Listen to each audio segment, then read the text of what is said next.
अस्सलाम वालेकुम नाज़रीन, मैं हूं आपका होस्ट इजाज़ुल हसन भट्टी और आप देख रहे हैं AR न्यूज़। नाज़रीन, जैसा कि फ़ैरोज़वाला के हल्का PP 139 में 5 दिसंबर को जो है तीसरा इस साल का ज़मीनी इलेक्शन होने जा रहा है और इस हवाले से जो है वो गहमा गहमी जारी है। और मैं इस वक्त फ़ैरोज़वाला के मरकज़ी ऑफिस मुस्लिम नून में मौजूद हूँ और मेरे साथ यहाँ पर जो यूथ को लीड कर रहे हैं पीर मोहम्मद हसनी रसूल साहब मौजूद हैं।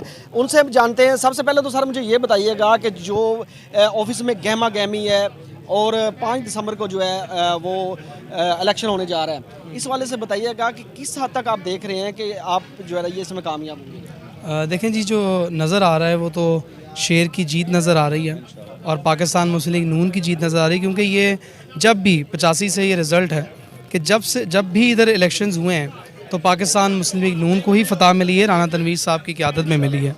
तो इंशाअल्लाह ताला अब भी हमें जो है फ़तह नज़र आ रही है और उसमें जो बदलाव आया है वो ये कि जो ISF के साथ नौजवान तंजीमी तौर पे उनके साथ चल रहे थे, उन्होंने PTA को खैराबाद करके पाकिस्तान मुस्लिम लीग नून में शमूलियत की है और यहाँ पे अब सिर्फ नून लीग के ही नौजवान नज़र आ रहे हैं, क्योंकि उनको जो 50 लाख के नौकरी का झांसा दिया गया, उसके बाद जो है उनको कहा गया कि डंडे सोटे पकड़ें और शीशे तोड़ दें, आपकी जो फ़ौजी तंजीबात हैं उन पर हमला करें, शुहदाओं की जो कब्रें हैं उनके ऊपर हमला किया। तो ऐसी बदतमीज़ी बद अखलाकी कभी नौजवानों के अंदर नहीं पाई गई।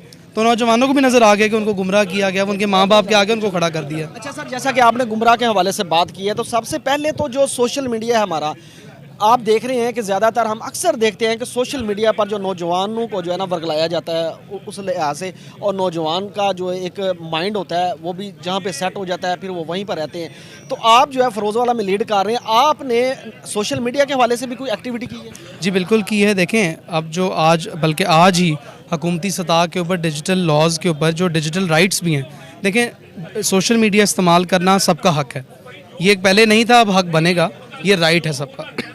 और जो आपके क्या कहते हैं, अब इस राइट को लोग गलत भी इस्तेमाल करते हैं। लोग क्या करते हैं, फॉल्स इन्फॉर्मेशन फैलाते हैं कि जी मैंने आपके ख़िलाफ़ एक पोस्ट बना दी और उस पोस्ट को शेयर कर दिया गया बग़ैर किसी तस्दीक के सोशल मीडिया फैसला सुना देती थी।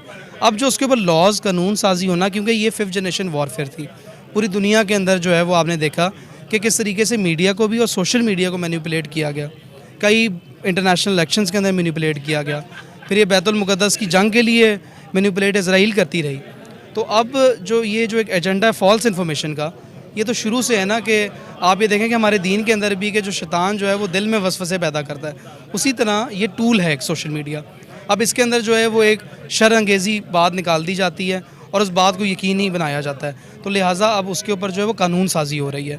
आज भी उस बिल के ऊपर जो है वो एक ड्राफ्ट जो है वो शेयर हुआ है न्यूज़ चैनल्स के साथ भी। तो इंशाल्लाह ताला ये जो डिजिटल लॉज हैं इसके ऊपर लोगों को राइट्स भी मिलेंगे सोशल मीडिया को to use it rightly, not in a wrong direction. और जो गलत तरीके से करेगा फिर उसके पे भी रिकमेंडेशन तो यही कि 3 साल की सज़ा होगी और नॉन बेलेबल ऑफेंस होगा। तो ये एक ज़िम्मेदारी है हमारे पे। देखें, ये एक ऐसा टूल है कि जिसने अब जो हमारे बुज़ुर्ग हैं उनको नहीं पता होता कि इसके ऊपर जो कोई भी इन्फॉर्मेशन आती है उनको लगता है राइट है।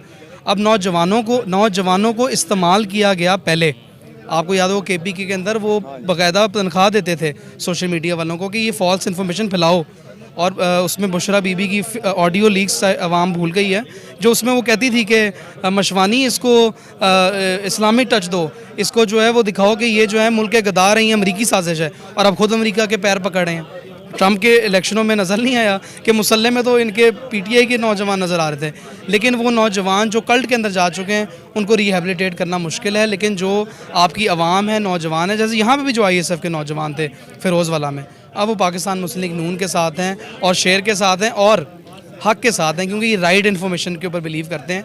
बात वही करनी चाहिए कि हमने CPAC किया तो हम बताते हैं हमने CPAC के मंसूबा लेकर आए, हमने मोटरवेज़ बनाई, हमने एटमी ताकत बनाई, हमने बिल्कुल ही राइट इन्फॉर्मेशन दी है। उन्होंने तो कहा कि जी जंगला बस नहीं बनाएंगे, फिर उसके बाद आज तक जो है वो KPK के अंदर मेट्रो को कंप्लीट नहीं कर सके। फिर आपने उन्होंने कहा जी हमने 10 बिलियन ट्रीज़ लगा दिए हैं। कहाँ पे हैं KPK के अंदर दरख्त? अगर दरख्त लगे होते तो शायद इन्वायरमेंट का आज ये हाल ना होता। अगर दरख्त लगे होते तो शायद अब जो छोटे छोटे बच्चे इस दुनिया से चले जाते हैं वो हाल ना होता। इन्होंने सिर्फ मैनिपुलेट किया है, सिर्फ मैनिपुलेट किया। तो इंशाल्लाह ताला मैनिपुलेशन को ख़त्म करेंगे और नून लीग के प्लेटफॉर्म से ख़त्म होगी इंशाल्लाह। ज़बरदस्त जी। पीर मोहम्मद हसनी रसूल साहब ने जो है बहुत अच्छी बातें की हैं और ये सोशल मीडिया के हवाले से जैसा कि नौजवानों को वर्गलाया जाता था, इन्होंने बड़ी बारीकी के साथ जो है ये सारी जो चीज़ें हैं ये वजाहत इनकी पेश की है और इनका क्या इन्होंने ये भी कहा है कि इसके ऊपर सोशल मीडिया के ऊपर कानून साजी की जाएगी। जो गलत अफवाह फैलाएगा या पोस्ट करेगा उसके खिलाफ जो है उसको सज़ा भी दी जाएगी। और 5 दिसंबर को होने वाले इलेक्शन के हवाले से ये पुरुम्मीद है कि नून लीग जो है यहाँ पर भारी अक्सरियत के साथ कामयाब होगी, क्योंकि पिछले 2 जो इलेक्शन हैं जनरल इलेक्शन में भी और ज़मनी इलेक्शन में भी नून लीग यहाँ पर से कामयाब हुई थी और इस दफ़ा भी ये पुरुम्मीद है कि यहाँ पर जो है नून लीग ही कामयाब होगी। इसी के साथ मैं आपसे इजाज़त चाहता हूँ, मिलते हैं अगले प्रोग्राम में। अल्लाह हाफिज़।